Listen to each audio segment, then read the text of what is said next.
Solar इंडस्ट्रीजचे संस्थापक, संचालक आणि गायत्री परिवार नागपूरचे व्यवस्थापकीय विश्वस्त, तुकडोजी अध्यासन प्रमुख डॉक्टर विजयलक्ष्मी थोटे, समस्त गायत्री परिवार, समस्त विद्याशाखांचे अधिष्ठाता, विद्यापीठ प्राधिकरणाचे सदस्य, विभाग प्रमुख, प्राध्यापक, विद्यापीठ कर्मचारी आणि उपस्थित समस्त सन्माननीय श्रोतृवृंदांचे मी अमृता इंदुरकर सर्वांचे मनपूर्वक स्वागत करते.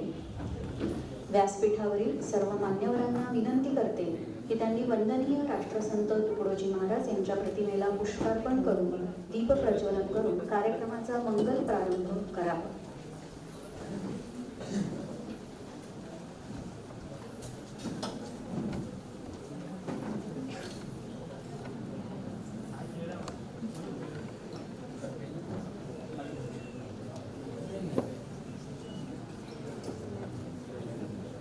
साज्यंच वर्ती संयुक्तं वह्निना योजितं मया दीपं बृहाण देवेश त्रैलोक्ये तिमिरावहम्.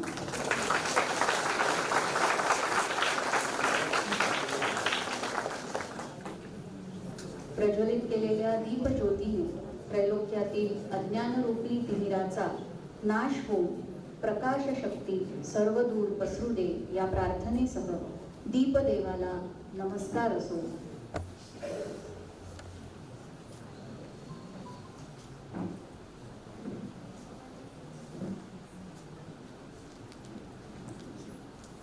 मान्यवरांचे धन्यवाद. कृपया आसनस्थ व्हावे.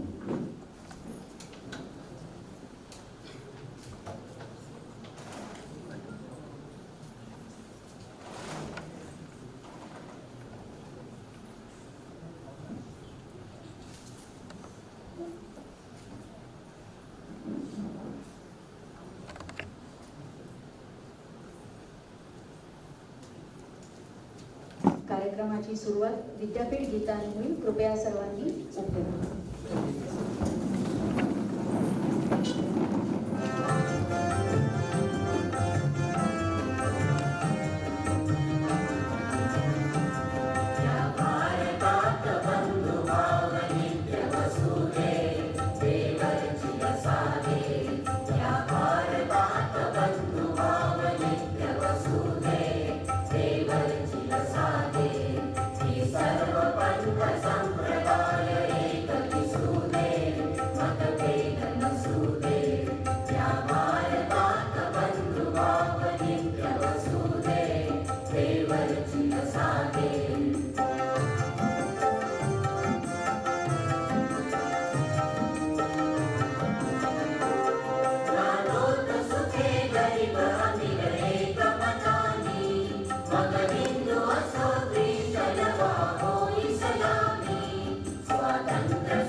देवर्षि यसादे मान्यवरांच्या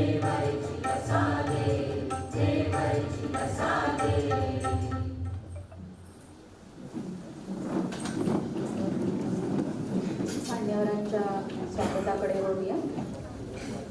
कार्यक्रमाचे अध्यक्ष माननीय कुलगुरू डॉक्टर सुभाष चौधरी यांचे स्वागत राष्ट्रीय सेवा योजनेचे संचालक डॉक्टर सोपानदेव पिसे रोपटे देऊन करतील अशी मी त्यांना विनंती करते.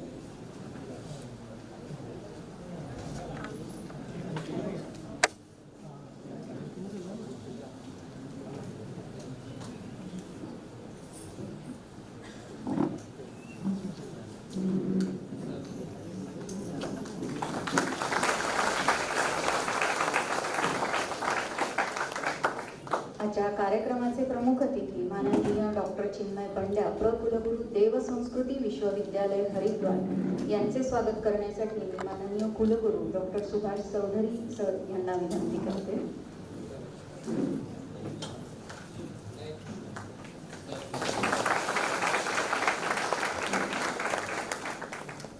सोलार इंडस्ट्रीजचे संस्थापक संचालक आणि गायत्री परिवार नागपूरचे व्यवस्थापकीय विश्वस्त माननीय सत्यनारायणजी नुवाल यांचे देखील स्वागत माननीय कुलगुरू डॉक्टर सुभाष चौधरी करतील अशी मी त्यांना विनंती करते.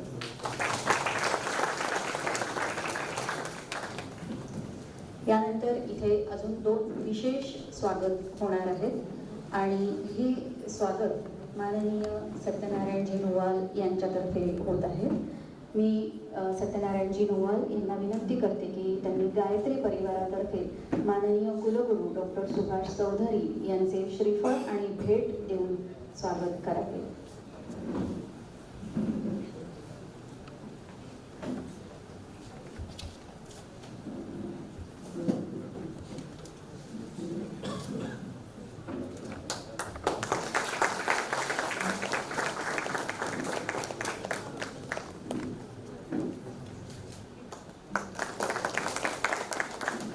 प्रमुख अतिथी माननीय डॉक्टर चिन्मय पंड्या यांचे स्वागत करण्यासाठी मी सत्यनारायणजी नुवाल यांना विनंती करते.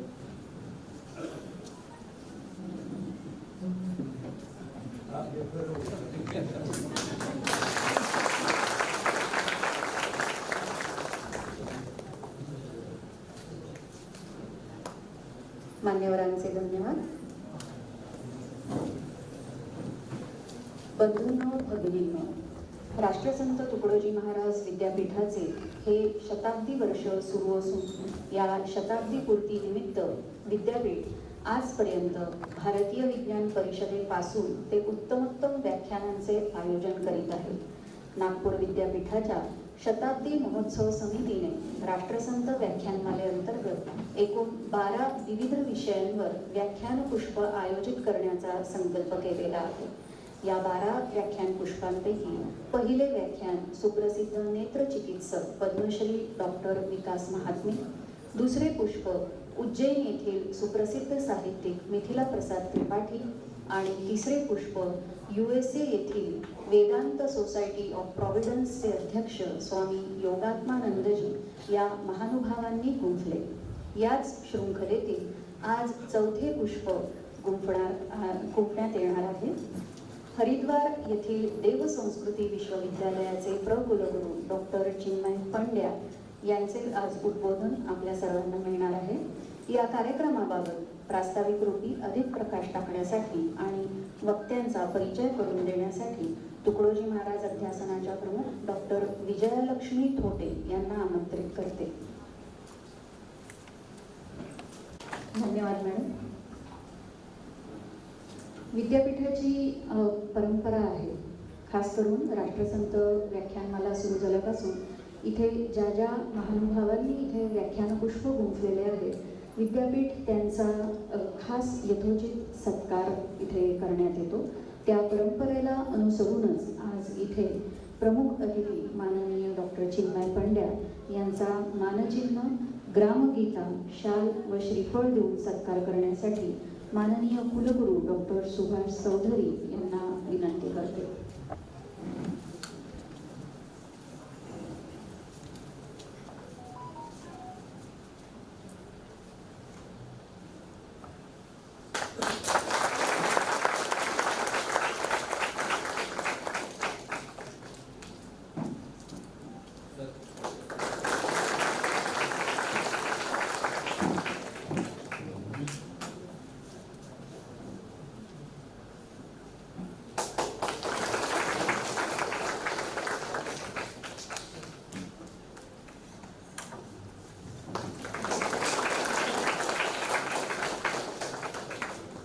यानंतर आजचे प्रमुख अतिथी वक्ता माननीय डॉक्टर चिन्मयजी पंड्या हे माननीय कुलगुरू यांचा स्वागत करते.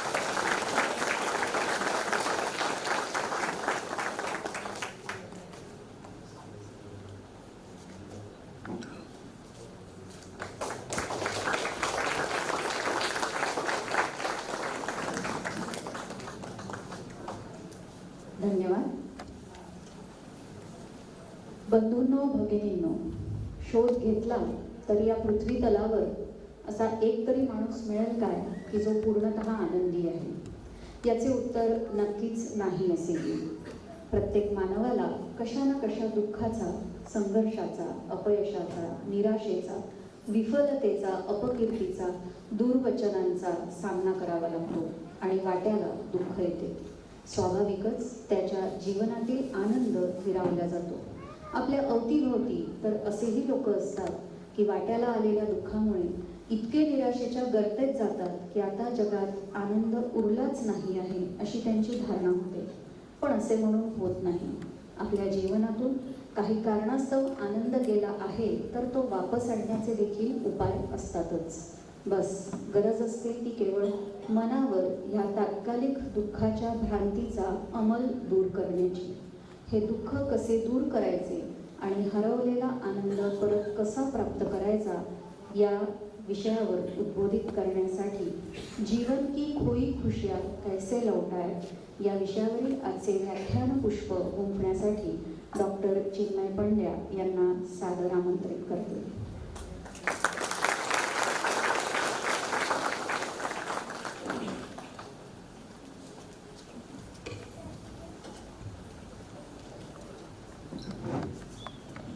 बहुत धन्यवाद दीदी. मित्रों, परम पूज्य गुरुदेव परम वंदनीय माता जी की दिव्य उपस्थिति को साक्षी मानते हुए माँ गायत्री के पावन मंत्र के साथ मैं अपनी बात को आरंभ करना चाहता हूँ.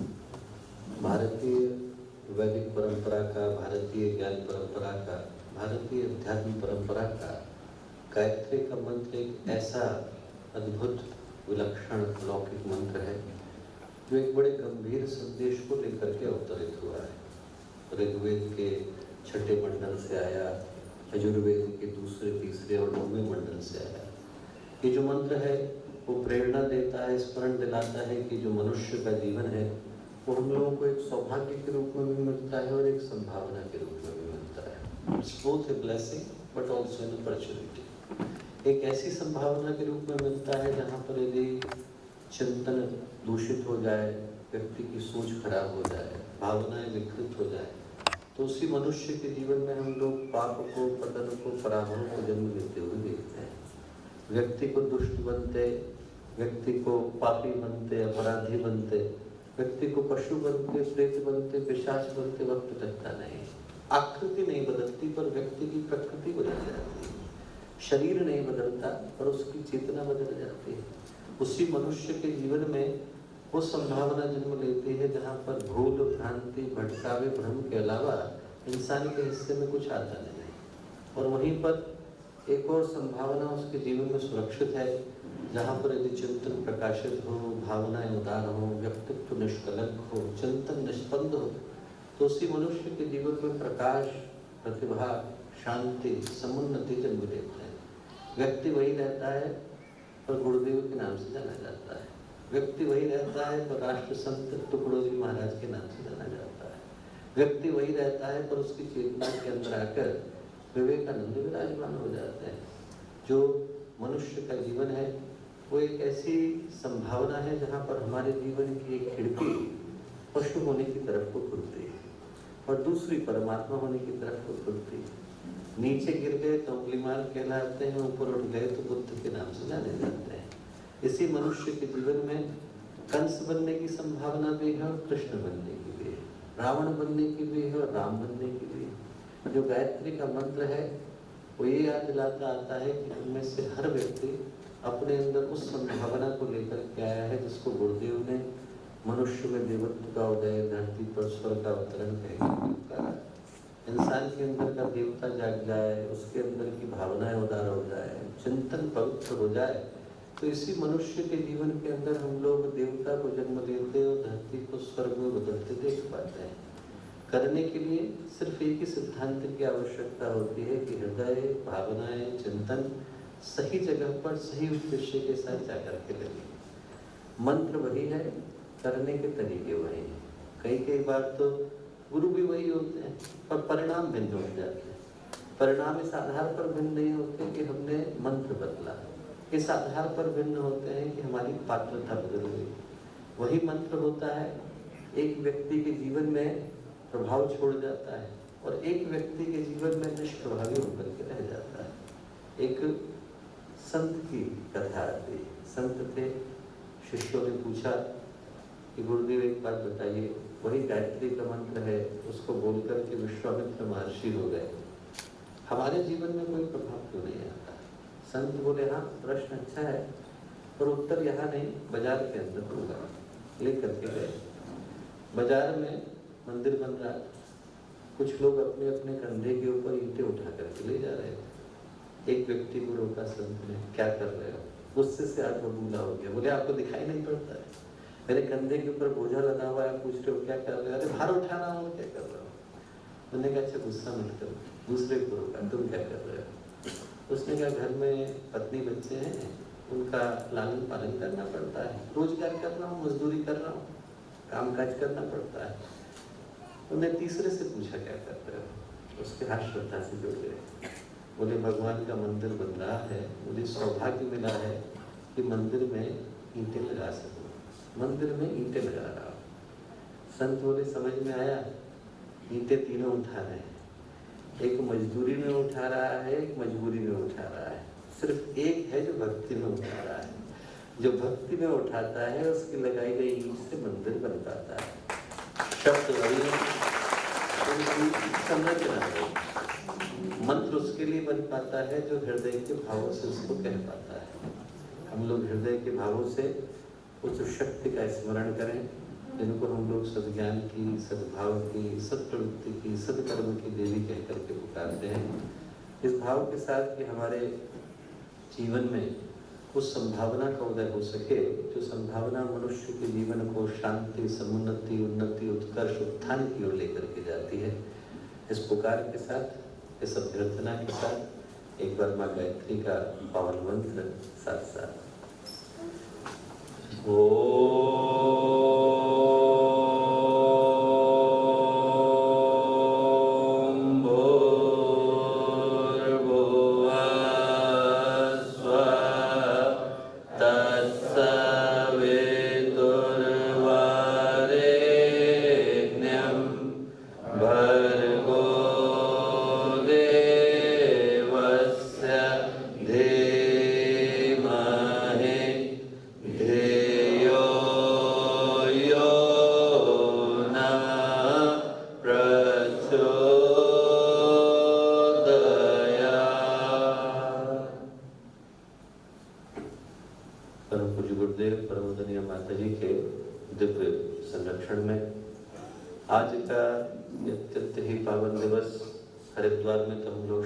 महाशिवरात्रि को मना रहे हैं।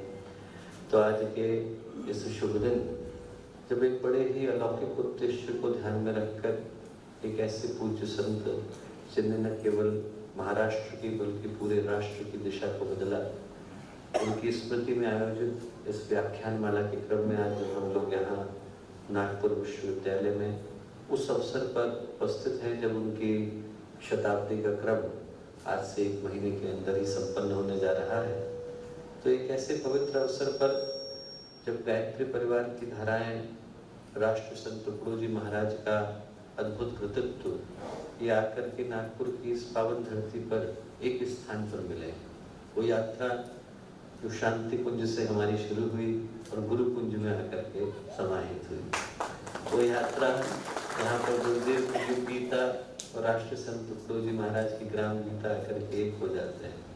वो यात्रा जिसमें गुरुदेव ने जिस वर्ष में सैनिक का संपादन प्रारंभ किया वो वही वर्ष था सन 1935 का जब राष्ट्र संत तुकडोजी महाराज ने एक अद्भुत यज्ञ को इसी महाराष्ट्र की धरती पर संपन्न किया।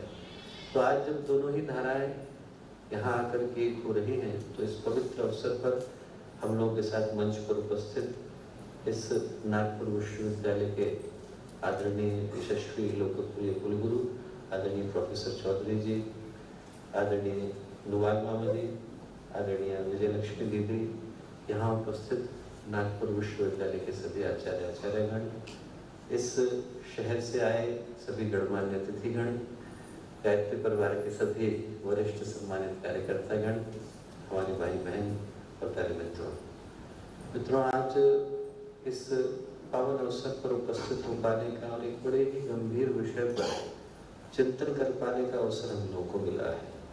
और जिस धरती पर आज हम लोग उपस्थित हैं, ये राष्ट्र संत तुकडोजी महाराज का महाराष्ट्र, सही पूछे तो महाराष्ट्र की भूमि को जो पावन सौभाग्य मिला है, वैसा मुझे लगता है कि भारत की भूमि पर किसी और भूमि को नहीं मिल पाया। संतों की भूमि, शूरमाओं की भूमि, वीरांगनाओं की भूमि, तपस्वियों की भूमि, योगियों की भूमि, ऐसा लगता है कि भगवान ने भेदभाव करके महाराष्ट्र को बनाया है। जितना महाराष्ट्र को दिया है उतना शायद ही किसी अन्य स्थान को दिया। एक ही स्थान पर आपको संत ज्ञानेश्वर भी जन्म लेते दिखाई पड़ते हैं, संत एकनाथ भी जन्म लेते दिखाई पड़ते हैं, संत तुकाराम भी जन्म लेते दिखाई पड़ते हैं, समर्थ गुरु रामदास भी जन्म लेते दिखाई पड़ते हैं, गोरा कुम्हार की भूमि, सवथा माली की भूमि, शिवाजी की भूमि, कृष्णेश्वर भगवान की भूमि, नागेश्वर भगवान की भूमि, त्र्यंबकेश्वर भगवान की भूमि और भगवान हनुमान की जन्मभूमि। आप सोच करके देखें कि एक ही स्थान पर आपको ज्ञान के शिखर, भक्ति के शिखर, शौर्य के शिखर, पराक्रम के शिखर और कहीं देखने को नहीं मिलते जितने महाराष्ट्र की इस पावन भूमि पर देख पाने का अवसर मिल पाता है।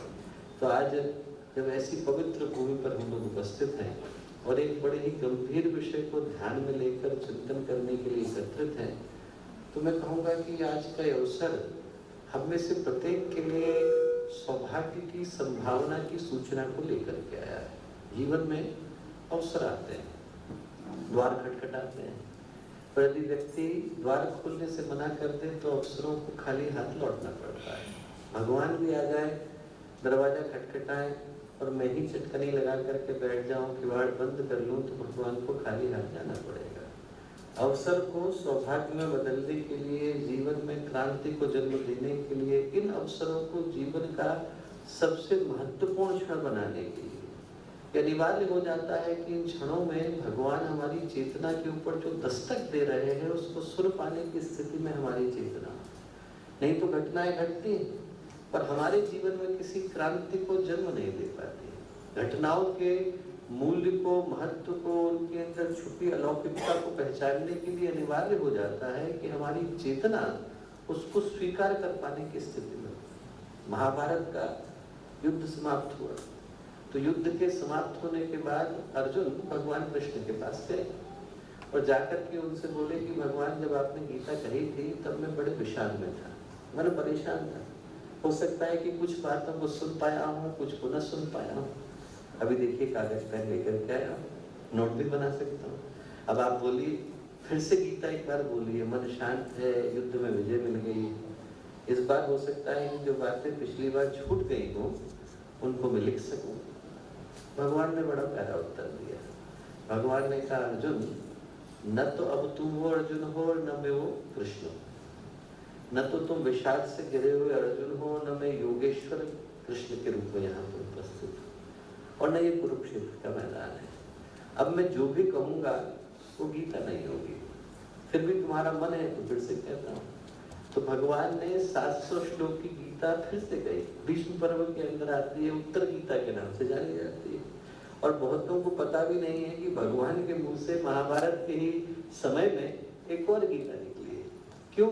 क्योंकि उस समय में चेतना उस स्थिति में नहीं थी कि वो उस अवसर को स्वीकार सके। जब हम अवसर को स्वीकार कर पाने की स्थिति में होते हैं तो वो क्षण हमारे जीवन में क्रांति की शुरुआत, क्रांति का बिगुलनाद करके जाते हैं। वो करने के लिए अनिवार्य हो जाता है कि जो घट रहा है उसके मूल्य को, महत्व को समझ पाने की स्थिति में हमारी चेतना।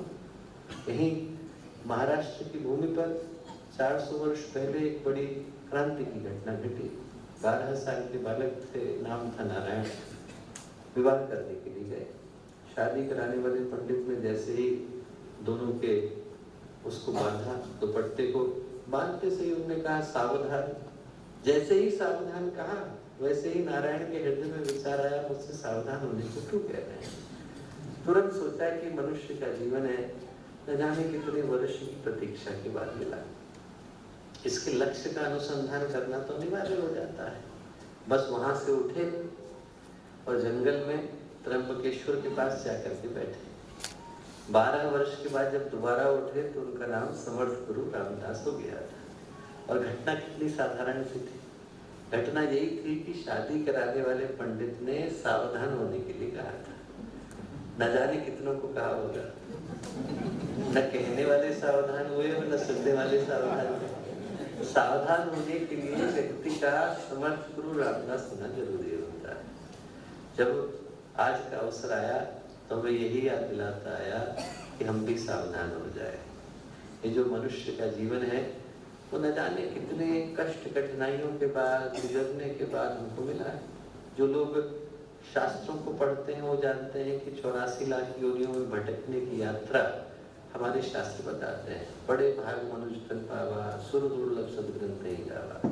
रामचरितमानस में तुलसीदास जी ने लिखा है, बड़े भाग्य से मनुष्य का जीवन जीवात्मा को मिल पाता है। देवताओं के लिए भी दुर्लभ है ऐसा शास्त्र बताते हैं।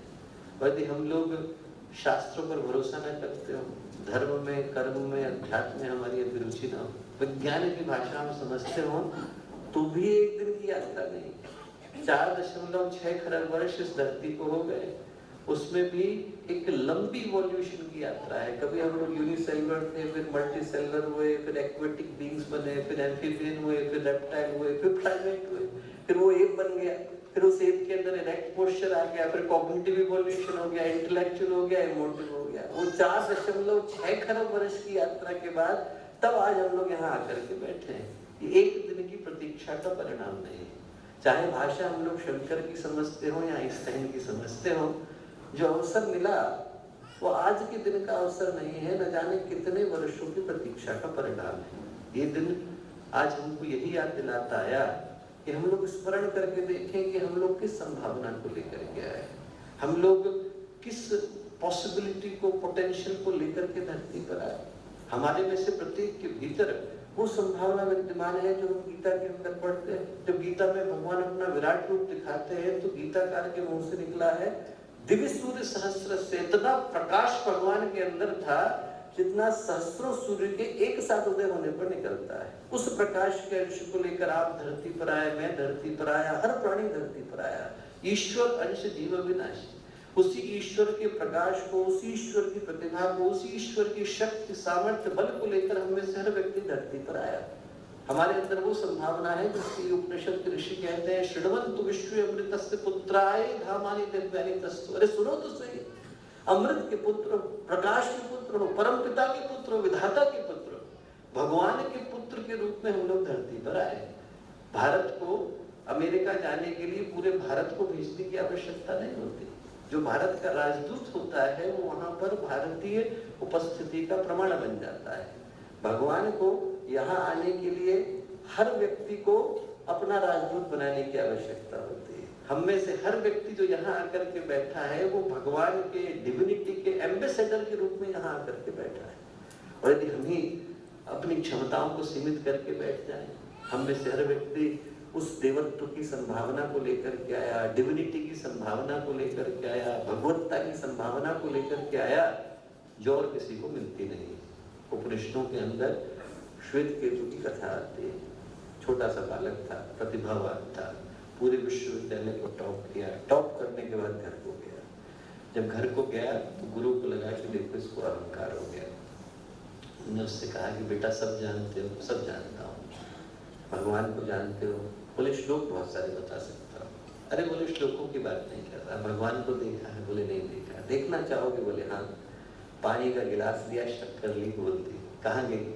बोले अरे अपने मेरी आंखों के सामने घोली, कहाँ चली गई? कैसे पता चलेगा कि इसके अंदर शक्कर है? बोले चखना पड़ेगा, पानी मीठा लगेगा तो पता चलेगा कि इसके अंदर शक्कर घुली हुई है। बोले बेटा ऐसे ही भगवान बाहर हवा में भूल गया है, अंदर प्राण में भूल गया है। न हवा दिखाई पड़ती है, न प्राण दिखाई पड़ता है, पर दोनों के बगैर तेरा अस्तित्व तो संभव नहीं। बोले उस भगवान को जानना है तो अपने भीतर उतर, तत्त्वमसि तेरे अंदर वही है, सोहम मेरे अंदर भी वही है। और जैसे ही श्वेत केतु को भान हुआ तो उसके मुख से क्या निकला, अहम ब्रह्मास्मि, मैं भी वही भगवान हूँ। वो भगवान आप सब है, वो भगवान हम सब है, वो भगवान कहीं और नहीं, हमारे ही भीतर विद्यमान है।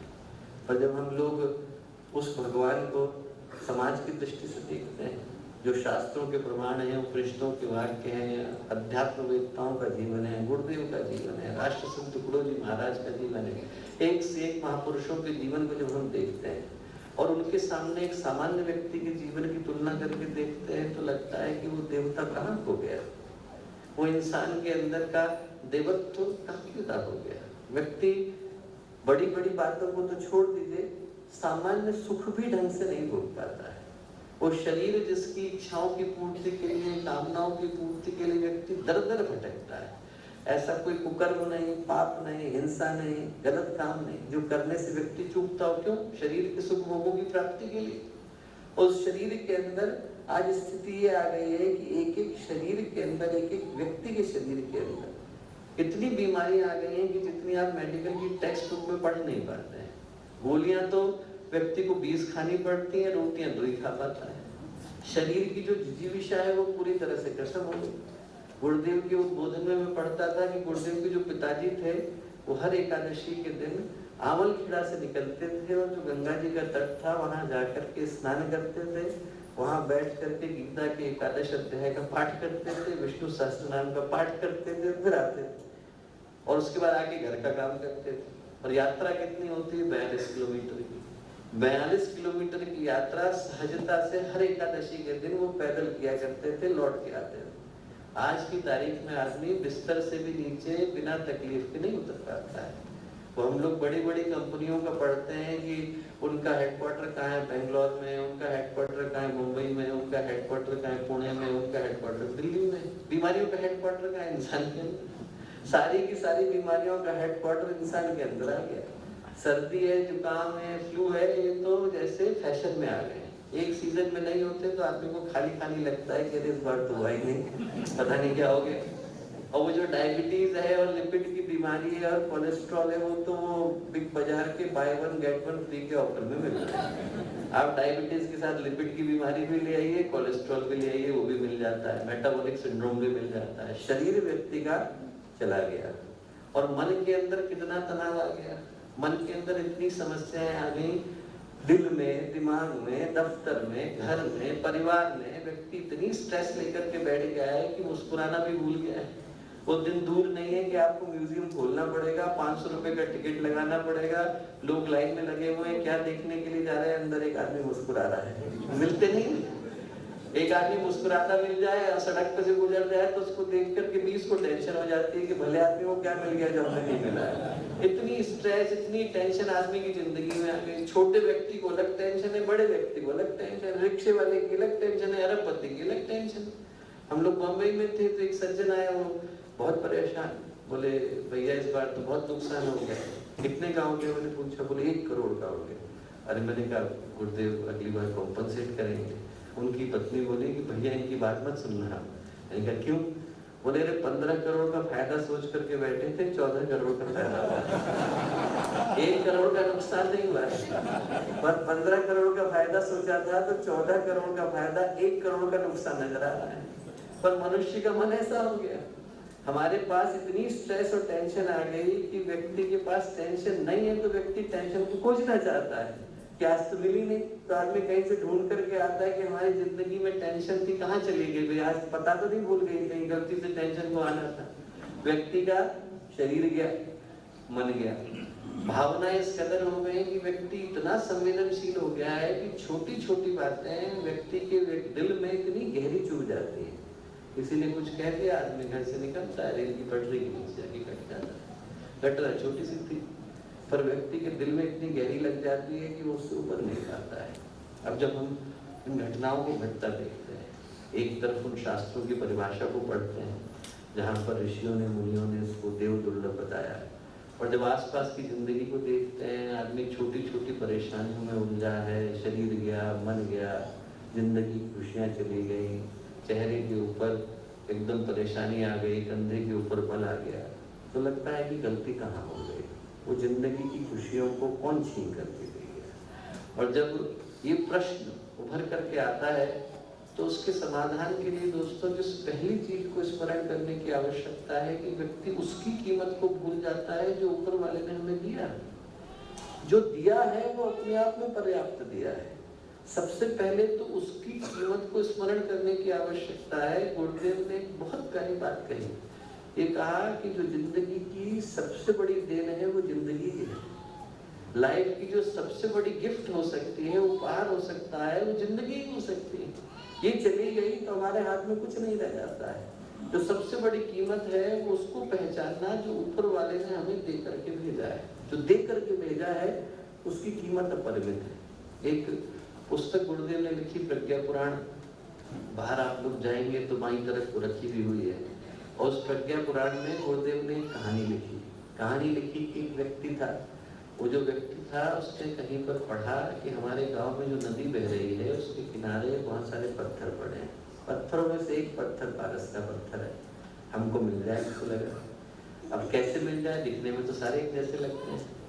तो उसने नियम बनाया, रोज सुबह लोहे का बुरादा लेकर के घूमने के लिए निकलूंगा, पत्थर उठाऊंगा, बुरादे में घिसूंगा, सोना बन गया तो ठीक, नहीं बनेगा तो उठा करके पानी के अंदर फेंक दूंगा, दोबारा नहीं उठाना पड़ेगा। नियम बहुत अच्छा था।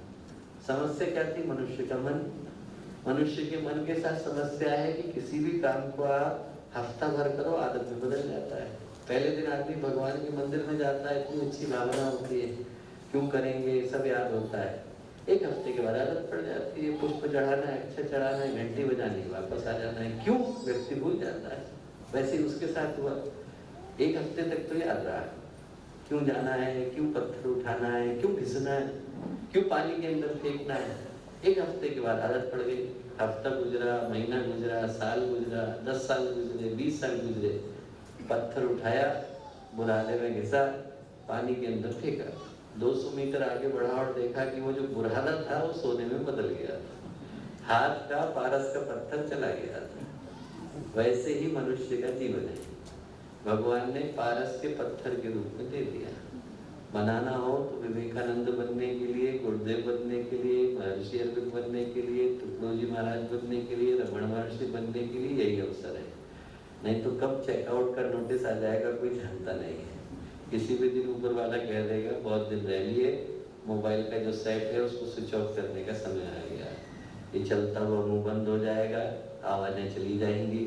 वो जो अंदर की कीमत है वो यही है कि जितना मिला है उसको व्यक्ति पहचान सके। जो कीमत है वो उसकी है जो ऊपर वाले ने दिया है। व्यक्ति उसके पीछे दौड़ता है जो नहीं मिला, पर जो मिला है उसकी कीमत को भूल जाता है। एक कहानी गुरुदेव ने बहुत प्यारी लिखी, कहानी लिखी। एक घर में वीणा बजाने वाला था, बहुत अच्छी बजाता था। दुर्भाग्य ऐसा हुआ कि पहली पीढ़ी में कोई बजाने वाला पैदा नहीं हुआ, दूसरी में भी नहीं, 3-4 पीढ़ियां निकल गई। धीरे धीरे वो जो वीणा थी वो घर में मेंटल पे शो पीस बन के रह गई। लोग भूल भी गए कि क्या करती, बस एक शो पीस का आइटम रखी। एक दिन एक कबाड़ी आया, कबाड़ी ने कहा हमें बेचोगे? बोले हाँ बेचेंगे, हमारे तो किसी काम के नहीं, 10 रुपये दो और ले जाओ। ले दी। वो जैसे ही बाहर चला वैसे ही वीणा बजाने वाला जा रहा था। उसने कहा ये वीणा तो बड़ी कीमती है, अब तो 200 साल से ऐसी वीणा किसी ने देखी नहीं, मेरे तो बड़े कीमत की है, मुझे दे दो। उन्होंने कहा भैया 11 रुपये में तुम ले जाओ। दे दी, ले ली। लेकर के जैसे ही उसने वीणा देखी तो ये देखने को बैठ गया कि कैसी बजती है। वहीं घर के अहाते में बैठा और उसने वीणा बजानी शुरू करी। और जैसे ही उसमें से संगीत के सुर निकलने शुरू हुए, उसकी आवाज को सुन करके दूर दूर के लोग इकट्ठे होने शुरू हो गए। घर के बच्चे भी निकल आए, बोले अरे वीणा तो हमारी है, हमें दे दो। तो वीणा बजाने वाला संगीत करके बोला बेटा तुम लोगों के लिए तो लगते ही है, वीणा तो सिर्फ मेरे लिए है। जो बजाना जानता है उसके लिए वीणा बन पाती है, जो बजाना नहीं जानता उसके लिए तो शोपीस बन के रह जाती है। जो बजाना जानता है वो इसी मनुष्य के जीवन में से गुरुदेव को बना करके ले जाता है। जो बनाना जानता है वो इसी के अंदर से विवेकानंद को बना के ले जाता है। जो बनाना जानता है वो इसी के अंदर से राष्ट्रसंत तुकडोजी महाराज को बना के ले जाता है। न बनाने वाले के लिए तो एक शरीर बन करके रह जाता है। जो कीमत है वो उस चीज की है जो ऊपर वाले ने हमें दिया। हम खुद सोच करके देखें कि यदि हम मनुष्य के जीवन का मूल्य न समझ पाए, अपनों से गुस्सा रहे, अपने आप से गुस्सा रहे, मुंह फुला करके जीते रहे, ऊपर वाले से गुस्सा, नीचे वाले से गुस्सा, माता पिता से गुस्सा, बच्चों से गुस्सा, इनने ये नहीं किया, उनने ये नहीं दिया, तो जिंदगी में खुशियां कहाँ रहेगी? जिंदगी खुशियां तो विदाई हो गई। आदमी यदि जिंदगी शिकायतों में गुजार देगा तो उसके जीवन में शांति आ कहाँ से सकती है? शांति के आने के लिए जरूरी है कि उसकी कीमत को व्यक्ति जान पाए जो मिला है। और जानने के लिए ये जरूरी हो जाता है कि वो पहचाने जो ऊपर वाला दे करके गया। व्यक्ति मोबाइल चाहता है, चलाने वाली उंगलियां नहीं रहेंगी तो करेंगे क्या? व्यक्ति टीवी चाहता है, देखने वाली आंखें नहीं होंगी तो करेंगे क्या? व्यक्ति सब कुछ चाहता है, सुनने वाले कान नहीं होंगे तो करेंगे क्या?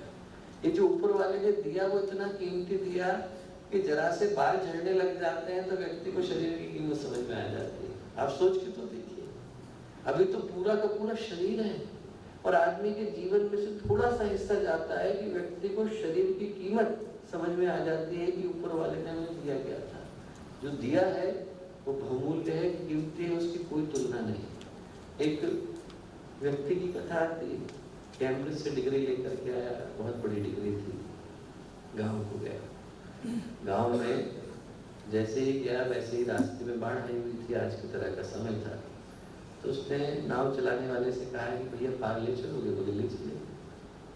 बोले अच्छा ठीक। बैठ गया, अकेला गया तो बोर होने लगा, उसे लगा बात करते हैं। थोड़ा आगे चले तो उसने नाव चलाने वाले से कहा कि भैया फिजिक्स पढ़े हो?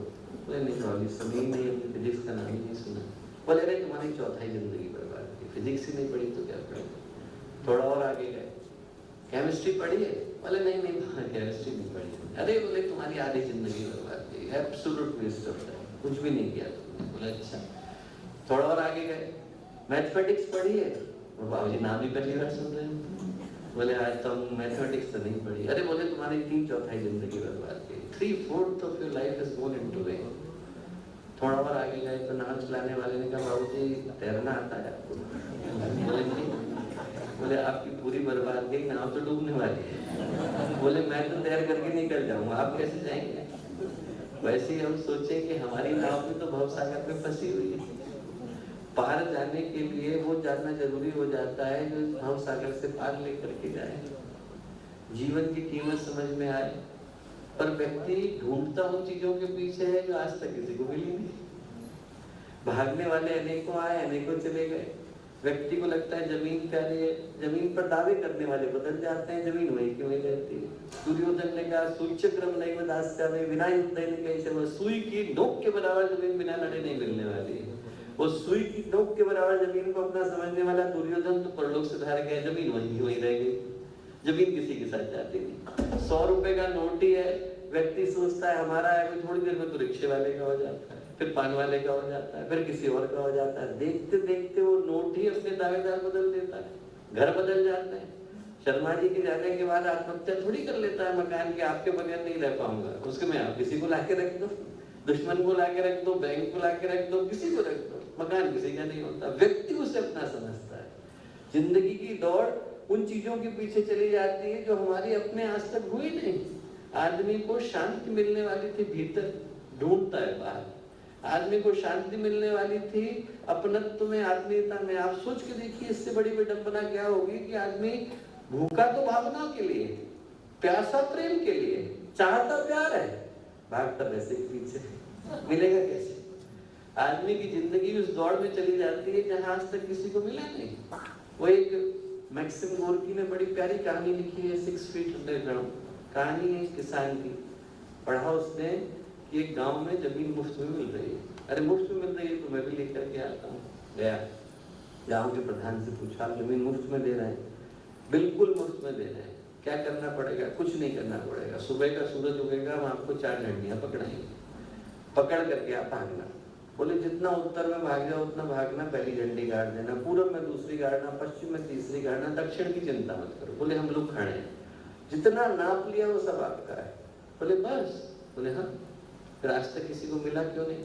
बोले अरे सवेरे दौड़ो तो पता चलेगा। अब सवेरे का सूरज हुआ, 4 झंडियां पकड़ाई, भागना उसने शुरू करा। जितना भागा उतना मन का लालच बढ़ गया, ये सारा का सारा तो मुझे मिलने वाला है, यहाँ से लेकर अमरावती तक की सारी जमीन मेरी, सब मेरे को मिलने वाली है। जितना भागा उतना लालच बढ़ा।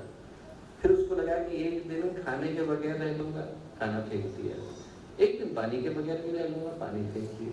थोड़ी देर में कपड़े उतार दिए, ज्यादा दूर पहुंच जाऊंगा। 2 बजे याद आया झंडी गाड़नी थी, पहली गाड़ी। पूरब में गया दूसरी गाड़ी, पश्चिम में गया तीसरी गाड़ी। गोरकी ने लिखा है कि सूरज डूब रहा था, खाना खाया नहीं था, पानी पिया नहीं था, साइबेरिया की ठंड में बिना कपड़ों के भागा चला जा रहा था। सूरज डूबा, उससे 6 फीट पहले आकर के बेहोश हो गया। जब आंख खुली तो देखा पूरा गांव इकट्ठा हो गया है। गांव का जो प्रधान है वो ताली बजा रहा है, भैया तुम तो बहुत दूर आ गए। बोले बाकी के लोग लालच में इतना पड़े हैं कि आज तक लौटे नहीं है, झंडियां ही गाड़ रहे हैं। उसको लगा मैं इतनी दूर तक आ गया तो हो सकता है डिस्काउंट में कुछ मिल जाए। उसने कहा ये जो मेरे नाखूनों के बीच में और फिनिश लाइन के बीच में जमीन रह गई है, इसका आप क्या करोगे? उसे लगा शायद इतनी दूर तक आया हूँ तो डिस्काउंट में मुझे ही दे दे।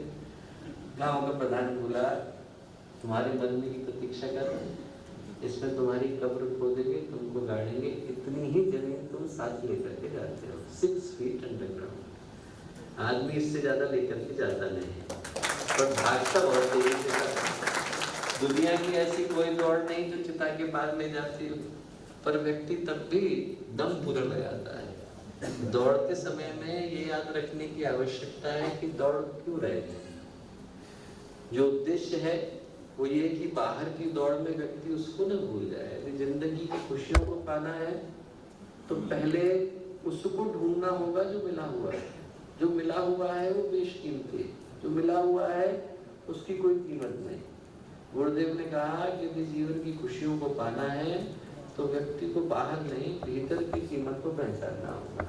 वृक्ष बड़ा हो पाता है यदि जड़ें गहरी होती है, बिल्डिंग खड़ी हो पाती है यदि नींव गहरी होती है, व्यक्ति शांत समुन्नत हो पाता है यदि मन शांत होता है। बाहर तो सिर्फ उसका मैनिफेस्टेशन, बाहर तो सिर्फ उसका अभिव्यक्ति निकल करके आई है। बीज तो हमारे व्यक्तित्व के भीतर है। यदि मन में अशांति है तो बाहर शांति के विषय में बोलने से शांति कहाँ से होगी? मन में कुरूपता है तो बाहर आभूषण टांग लेने से व्यक्ति सुंदर थोड़ी हो जाएगा। पहलवान हो तो व्यक्ति कीचड़ों में भी अच्छा नजर आता है, और नहीं हो तो आप कुछ भी दे तो व्यक्ति के अंदर की दरिद्रता तो यथावत दिखाई पड़ती है। चंगेज खान जब आया तो कहते हैं कि उसने लोगों को मारना शुरू करा, परेशान किया। किसी ने कहा बाकियों को डरा सकते हो, संतों को नहीं डरा सकते। उसने कहा क्यों नहीं डरा सकते? संतों को बुलाया गया, निरपराध व्यक्तियों को उसने पकड़ा, एक की गर्दन पे तलवार रख दी, बोले मैं इसको मारूंगा। तो संतों ने कहा क्यों मारोगे भाई?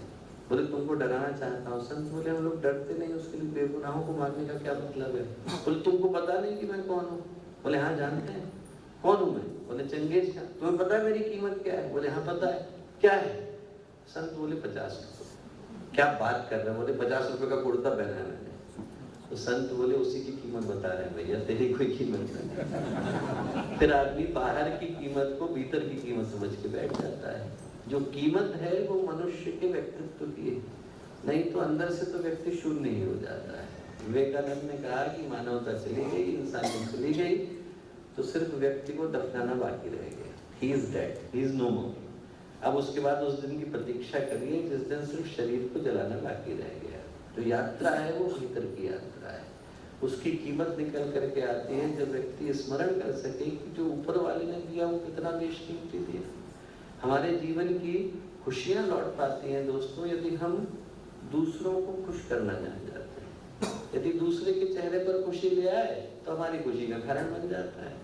दूसरे के चेहरे की मुस्कुराहट, दूसरे के जीवन का आनंद हमारे जीवन का आनंद बन जाता है। हमें मिले न मिले, पर यदि हमने किसी दुखते व्यक्ति की, किसी कष्ट से भरे व्यक्ति की जिंदगी को अच्छा बना दिया तो उससे बड़ा सुख नहीं। इसीलिए गुरुदेव ने गायत्री परिवार का जो उद्देश्य दिया वो क्या दिया? पीड़ा और पतन का निवारण। दुखी व्यक्ति है उसके दुख को दूर करने, भटक गया है उसे सही राह पे ले आए। इन दो के अलावा और किसी धर्म की आवश्यकता नहीं रह जाती। व्यक्ति भटक गया उसको सही पथ पे ले आए। व्यक्ति दुखी है, कष्ट में, उसके दुख को दूर कर। इसके अलावा और कोई खुश होने की परिभाषा नहीं है। खुश होने की परिभाषा यही है कि दूसरे के चेहरे पर खुशी लाने का कारण हम बन गए तो हमारी जिंदगी की खुशियां लौट आती है। हम लोग यदि यहाँ से कोई एक मंत्र लेकर के जाएं तो ये मंत्र लेकर के जाएं कि जिंदगी में इफ हम लोग दूसरे के चेहरे पर मुस्कुराहट लाने का कारण बन जाते हैं तो हमारी मुस्कुराहटें लौट आती है। If we become the reason for other person to smile, our smile comes back. वो तभी आएगी जब हम दूसरे के दिल के घावों को भर पाने की स्थिति में। उतना कर दिया तो जीवन के अंदर सुखी सुख है, आनंद ही आनंद है। यदि हम पूछ करके देखें, यहीं बाहर सर्वे कर ले, लोगों से पूछ करके देखें तो पाएंगे आदमी के पास कष्ट अथाह है। न जाने कितनी परेशानियों को व्यक्ति लेकर के बैठा है। अपनों को व्यक्ति जानता नहीं, यहाँ तक भरा बैठा है। व्यक्ति से आप पूछ के देखें, कंधे पर हाथ रख के देखें, आदमी फटफटा करके रोने लगता है नहीं उसके पास। कहाँ जाए, किससे कहें? अपनों के नाम पे गिने चुने लोग रह गए। आदमी के पास परेशानियां बहुत हैं, उठाने के लिए कंधे दो ही, कितनी दूर लेकर के जाएगा। तो आदमी के कष्ट को दूर करने वाला हम बन जाए तो हमारे जीवन की खुशियां लौट आती हैं। बच्चे माँ बाप से पूछ लें, उनको तकलीफ तो नहीं, माँ बाप बच्चों से पूछ लें, उनको तकलीफ तो नहीं। भाई बहनों से पूछ लें, बहन भाई से पूछ लें। मैं आपसे विश्वास के साथ कह सकता हूँ कि हम करके देखें तो हम पाएंगे कि अरे दुखियों की संख्या तो अथंत है, अथाह है। उनसे पूछ करके देखें, उनके कष्ट को बांटने वाला बने, हमारे जीवन की खुशियां लौट आती है। ये संभव नहीं कि हम लोग एम्बुलेंस बन जाएं, हर व्यक्ति को CPR दे दें, पर ये संभव है कि हम रुमाल बन जाए। किसी व्यक्ति की आंखों में आंसू आ रहे हो तो उसको आंख के आंसू पहुंचने वाला रुमाल हम बन सकते हैं। कोई आदमी भटक गया है तो उसको सहारा देने वाला कंधा हम बन सकते हैं। इतना भगवान ने हमें योग्यता दी, उतना बन जाते हैं तो पर्याप्त बन जाते हैं। इसके अलावा और कुछ बनने की आवश्यकता नहीं। टॉल्स्टॉय की कहानी आती है, महात्मा गांधी ने उनको रूस का गांधी कह करके पुकारा, दिल के उड़ार। घर से बाहर निकलते थे, जो मिलाओ बांट देते थे। एक दिन जा रहे थे, किसी को पैसा दे दिया, किसी को टोपी दे दी, किसी को स्वेटर दे दिया। एक व्यक्ति बैसाखी में था, पहुंच नहीं पाया। जब तक वो पहुंचा तब तक सब चला गया। तो टॉल्स्टॉय ने गले लगाया, रोने लग गए। बोले भैया अब तो देने को कुछ बचा नहीं, कल आऊंगा तो लेकर के आऊंगा। वो व्यक्ति फूट फूट करके रोया, बोले ऐसा मत बोलिए, जो आपने दिया वो आज तक किसी ने नहीं दिया। पैसे देने वाले बहुत मिले हैं, प्यार देने वाला पहली बार मिला है। हम लोग ये सोचें कि और कुछ न दिया हो ऊपर वाले ने तो प्यार तो दिया है। न जाने कितनों को हम बांट सकते हैं और न जाने कितनों के दिल के बोझ को हल्का कर सकते हैं। यदि उतना ही करके जाते हैं तो हमारे जीवन की खुशियाँ लौट आती हैं। बस अंत में एक छोटी कहानी सुना करके बात को समाप्त करूँगा। कहानी जो है वो यही की है, महाराष्ट्र के क्षेत्र की बड़ी प्रसिद्ध रानी हुई महारानी होलकर, सभी लोग नाम जानते हैं। वो न हुई होती तो आज भारत भारत न होता। एक हाथ में शिवलिंग लेकर उन्होंने न जाने कितने मंदिरों की रक्षा करी, पुनरुद्धार किया। अद्भुत नारी, जीवन का एक बहुत बड़ा हिस्सा युद्ध में चला गया। उनका मन बहुत था कि मैं पढ़ूं, गीता पढ़ नहीं पाई। तो जब राज्य स्थिर हुआ तो उन्होंने अपने पुरोहित को बुलाया, कुल पुरोहित को। उनसे कहा कि ऐसा है कि आप तो गीता का पाठ करिए, रोज एक एक श्लोक पढ़ेंगे और मैं रोज एक एक गीता के श्लोक के ऊपर चिंतन करूं, मनन करूं, निधिध्यासन करूं तो मेरे को गीता याद हो जाएगी। बोले हाँ कल से आ जाता हूँ। आ गए। कुल पुरोहित ने आकर के गीता खोली, पहला श्लोक बोला, धृतराष्ट्र उवाच धर्म क्षेत्रे कुरुक्षेत्रे संप्रेता युयुत्सवा मामकाः पांडवाश्चैव किम कुर्वन् संजय। इतना बोलना था कि महारानी होलकर बोली आगे मत बोली, गीता मेरी समझ में आ गई। क्या बोल रही महारानी? बोले गीता तो अभी शुरू नहीं हुई, भगवान तो अभी बोलना शुरू करेंगे। बोले जो कहानी का निगेटिव कैरेक्टर है, विलन है, धृतराष्ट्र, वो बोल रहा है अभी, और वो भी कोई काम की बात नहीं बोल रहा। वो भी ये बोल रहा है कि धर्म क्षेत्र में, कुरुक्षेत्र में क्या हो रहा है बता, इसमें ज्ञान की क्या बात है? अभी तो बोले पूरा ज्ञान योग, कर्म योग, भक्ति योग, संन्यास योग आना बाकी है, तो बाद के अध्याय में शुरू होगा। 700 श्लोक की गीता है। बोले नहीं, फिर से बोलिए, धर्म क्षेत्र कुरुक्षेत्र। रुक जाइए, आप बोले धर्म क्षेत्र कुरुक्षेत्र, और मैंने क्या सुना? मैंने सुना क्षेत्रे क्षेत्रे धर्मं कुरु। जिसको जो क्षेत्र मिल गया वो वहां पर धर्म करे। मेरी दृष्टि में गीता का इतना ही सार है, जहां ऊपर वाले ने बिठा दिया वहां पर हम अच्छा करने वाले हो जाए, अच्छे टीचर हो जाए, अच्छे विद्यार्थी हो जाए, अच्छे भाई बन जाए, अच्छे बहन बन जाए, अच्छे पुत्र बन जाए, अच्छे पुत्री बन जाए, अच्छे पति बन जाए, अच्छे पत्नी बन जाए, अच्छे नागरिक बन जाए। ये बन जाते हैं तो हमारे अंदर धर्म अवतरित हो जाता है, अध्यात्म आ जाता है, जीवन की खुशियाँ लौट आती हैं। मैं कहूँगा जीवन की खुशियों को पाना हो तो उसकी कीमत को व्यक्ति पहचाने जो मिला है। ये पहचाने कि हमारे को जो ऊपर वाले ने दिया उससे श्रेष्ठ शुभ और कुछ दूसरा हो नहीं सकता। दूसरे के चेहरे पर मुस्कुराहट लाने वाला हम बन जाते हैं, हमारी खुशियाँ लौट आती हैं। हम में से हर व्यक्ति के जीवन में वो सौभाग्य उदय हो जाता है जिसके लिए मनुष्य का जीवन मिला है। और इसके साथ साथ आमंत्रण भी दूंगा आप में से प्रत्येक व्यक्ति को जो लोग अभी तक शांति कुंज नहीं आ पाए, उनको पहला काम ये करने की आवश्यकता है कि तुरंत रिजर्वेशन करा करके शांति कुंज आने की आवश्यकता है। आपका एक घर जो है हरिद्वार में, आप ये सोचना आज के दिन देव संस्कृति विश्वविद्यालय से वहाँ के प्रतिकुलपति नहीं आए थे, आपके भैया आए थे और आपको आमंत्रण देने के लिए आए थे। ये कहने के लिए आए थे कि आपका अपना घर हरिद्वार के अंदर है, आपको पहली बार जो अब तक नहीं आए तुरंत हरिद्वार आने की आवश्यकता है। आपके लिए आमंत्रण, आवाहन, निमंत्रण लेकर के मैं यहाँ पर उपस्थित हुआ और एक बार यही प्रार्थना करूँगा कि आकर के पूज्य गुरुदेव का वो जो विचार शरीर है, उनकी जो अभिव्यक्ति है वो देखिए। एक ऐसा अद्भुत स्थान आपको देखने को मिलेगा जैसा लगेगा कि अन्यत्र कहीं नहीं। वो 250-300 एकड़ में फैला हुआ कैंपस जहाँ 25,000 लोग रह सकते हैं, पर एक पैसा किसी चीज़ का आज तक लिया नहीं जाता और लिया जाएगा भी नहीं। वहाँ पर जो भाव है वो यही व्यक्ति आए तो अपने जीवन में अच्छे उद्देश्य को, संदेश को लेकर के जाए। वो हो पाता है तो हमारा जीवन देवता का जीवन बन पाता है। छोटी कहानी सुना के बाद समाप्त करूँगा। गुरुदेव के 24 गायत्री के महापुरुष ऋण संपन्न हुए। बिरला जी गुरुदेव के पास, वसंत कुमार बिरला 11 करोड़ रुपए लेकर के पहुंचे, चरणों में रखे, गुरुदेव आप सोने का मंदिर बनाइए, ऐसा जैसा आज तक किसी ने देखा नहीं। गुरुदेव ने पैसे वापस किए, बोले बेटा पैसे तो मैं छूता नहीं वसंत, आपके लूंगा नहीं। एक बात बताओ कि भगवान सोने के मंदिर में बैठे और बाहर व्यक्ति को खाने को नहीं मिले तो भगवान को कैसा लगेगा? बोले आप जाकर के इसके स्कूल बनाओ, कॉलेज बनाओ, हॉस्पिटल बनाओ भगवान के मंदिर में।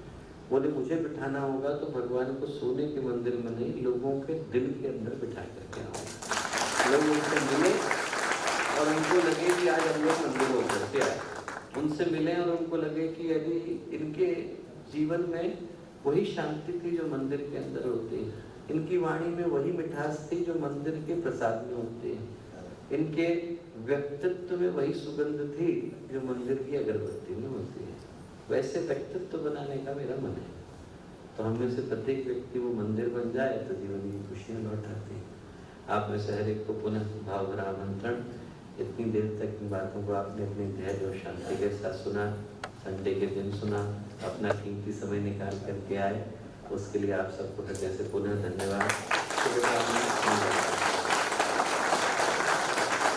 आज डॉक्टर चिन्मय जी पंड्या यांनी इन खुशियों को प्राप्त करने का एक मूल मंत्र दिया है।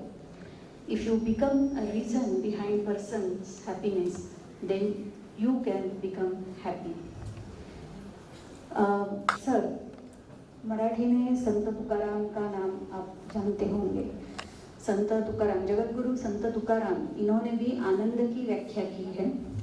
आनंदाचे डोही, आनंद तरंग, आनंदाची अंग, आनंदाचे तुका म्हणे ऐसा, पोतलासे ठसा, अनुभव सरीसा मुखा आला। ही आनंदाची व्याख्या तुकाराम बुवांनी त्या काळामध्ये सांगितली आणि आज सरांनी सुद्धा वेगळ्या शब्दांमध्ये अगदी हाच मूलमंत्र मांडलेला आहे। आपले खूप खूप धन्यवाद सर। यानंतर अध्यक्षीय भाषणासाठी माननीय कुलगुरू डॉक्टर सुभाष चौधरी यांना सादर आमंत्रित करते।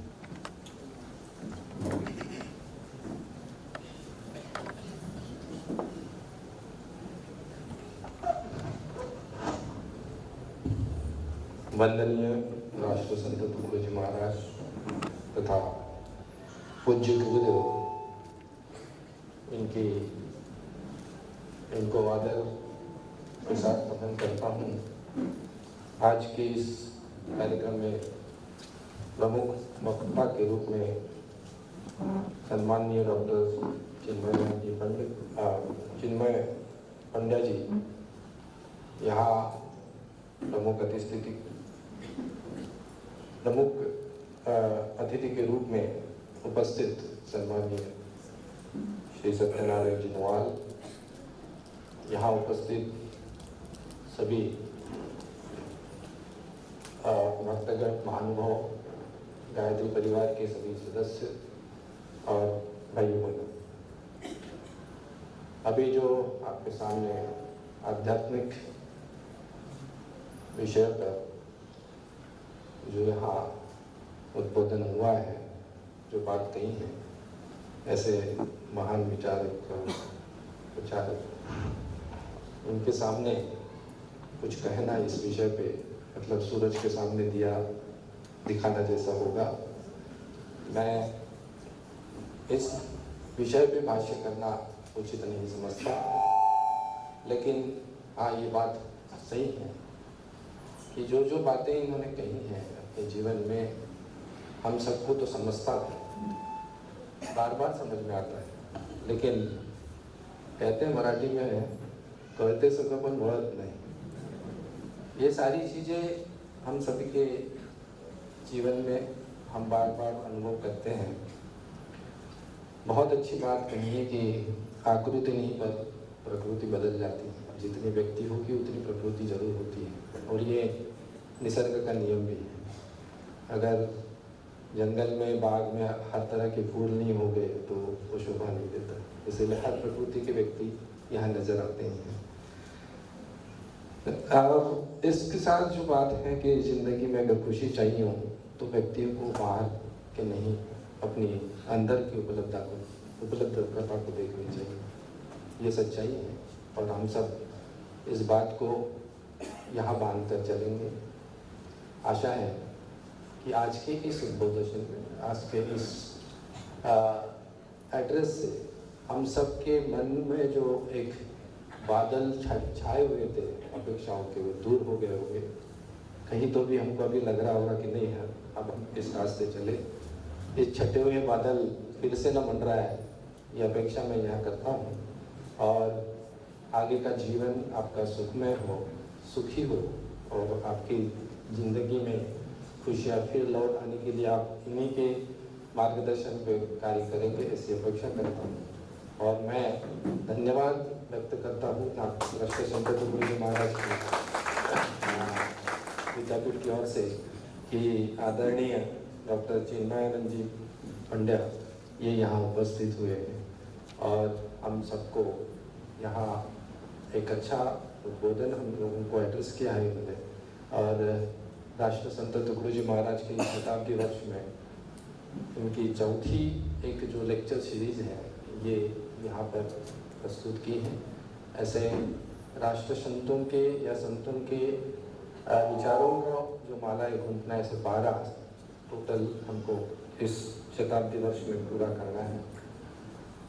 तुकडोजी महाराज, राष्ट्रसंत तुकडोजी महाराज, इनकी जो ग्राम गीता है और इनका जो साहित्य है, जो गीता पे ग्राम गीता और भगवत गीता थोड़ा मिलता जुलता है, और सोपी इजी भाषा में उन्होंने गांव के लोगों को समझाई या एजुकेशन कैसा होना चाहिए, कर्म कैसे हो, चाइल्ड एजुकेशन कैसा हो, शिक्षा कैसे हो, अध्यात्म कैसा, ये सारी चीज़ों का वहाँ उल्लेख किया है। और राष्ट्रसंत तुकडोजी महाराज इसी अभियान को शताब्दी के वर्ष में गांव-गांव तक ले जाना चाहता है। इस 100 साल, ये 100 ईयर में, इस शताब्दी में विद्यापीठ अपना कार्य रीचिंग टू अनरीच्ड इस उद्देश्य को लेकर गांव-गांव पहुंच रहा है और पहुंचने का संकल्प बना है। इसमें आप जैसे लोगों का जो भी ऑडियो है या जो विचार है वहाँ तक भी पहुँचाना है। इसके अलावा ग्रामीण उत्थान के लिए, सोशियो इकोनॉमिक डेवलपमेंट के लिए विद्यापीठ क्या क्या कर सकेगा, उनका फिर सांस्कृतिक विचार हो, क्रीड़ा हो और मेडिकल सपोर्ट हो, लीगल सपोर्ट हो, कौशल्य विकास हो, या वहाँ पर अगर वही उद्योजक अगर कुछ अपना उद्योग शुरू करना चाहता हो, इंडस्ट्रीज की कोई प्रोसेस डेवलपमेंट हो, इन सभी के लिए कोई ना कोई प्रोग्राम लेके विद्यापीठ गांव तक पहुंचना चाहता है। ये संकल्प विद्यापीठ ने लिया है। बहुत सारे संगठन इस अभियान के साथ जुड़े हुए हैं। उसमें से सबसे पहला जो काम शुरू हुआ है जिस संगठन का, वह है समता फाउंडेशन।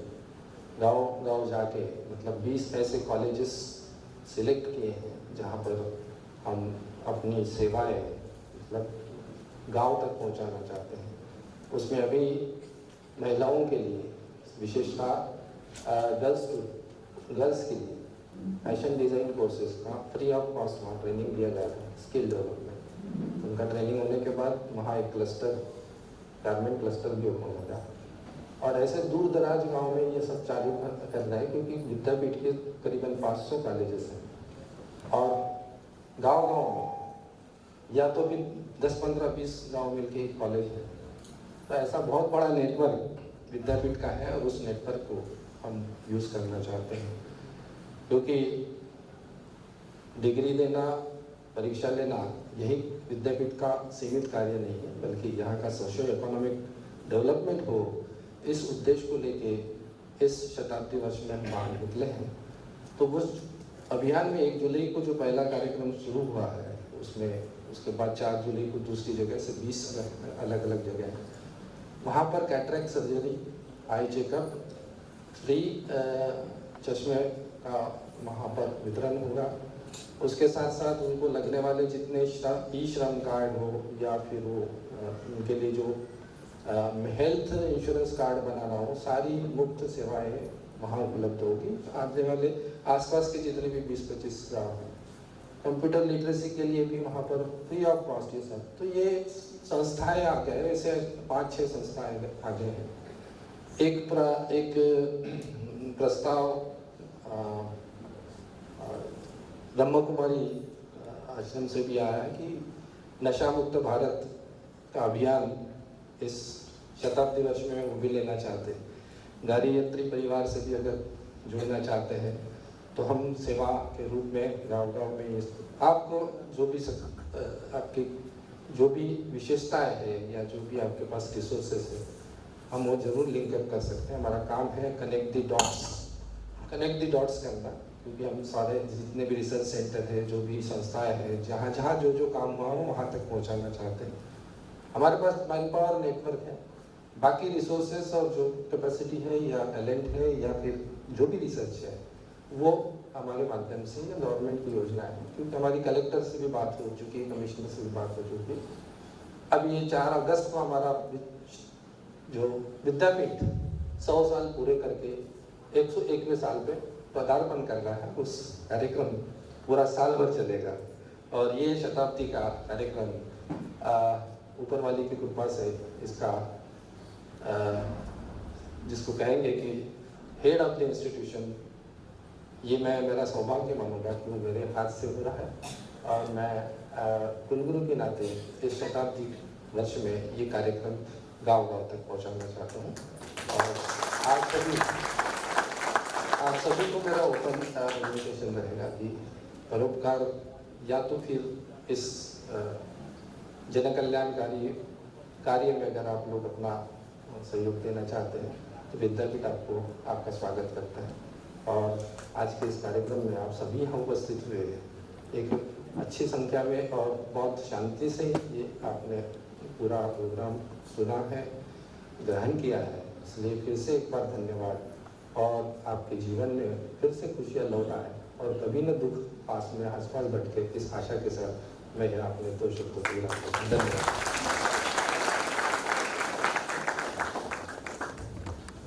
धन्यवाद सर।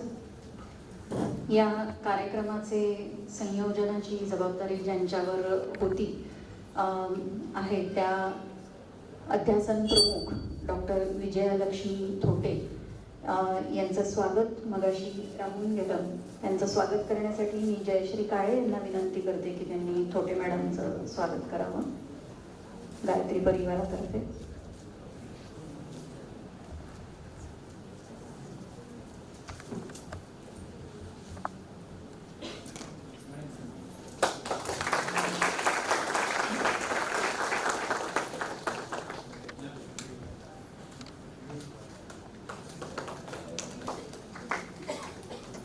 धन्यवाद. खरं म्हणजे इतक्या उत्तम व्याख्यानाचा लाभ आज आम्हाला झाला आणि